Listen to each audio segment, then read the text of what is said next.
In today's video, I'm going to teach you how to render Trackout in Soundtrap.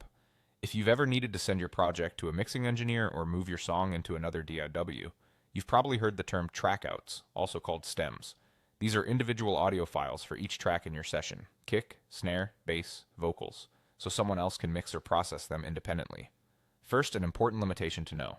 Soundtrap's free plan does not allow exporting trackouts. To export stems in one go, you'll need a paid plan such as Music Makers, Supreme, or Education. If you're already on one of those, you can export stems directly from within Soundtrap. But if you're on the free plan, there's a simple workaround that gets you similar results, just with a bit more manual effort. Start by duplicating your project. This protects your original session from any changes and keeps your arrangement and effects intact. Give the duplicate a clear name so you can tell which track you'll be exporting from it later. Working in a duplicate ensures you never accidentally lose parts or edits from your main project. Open the duplicate and delete every track except one.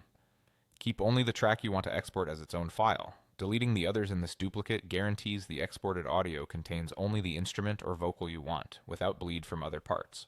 Before you move on, make sure the remaining track plays correctly from start to finish, and that any effects, automation, and timing are exactly how you want them to sound in the final mix. Now export the project. Choose the export format that's available to you in Soundtrap, and confirm the file name reflects the specific track. Remember, on the free plan, you're still subject to export restrictions, so plan your exports carefully and keep track of how many you've done.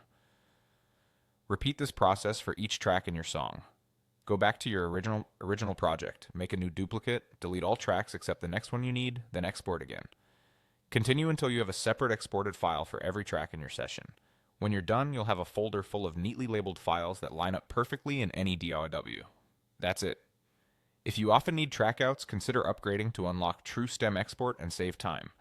But this duplicate delete export method will get you there with the free plan, one track at a time.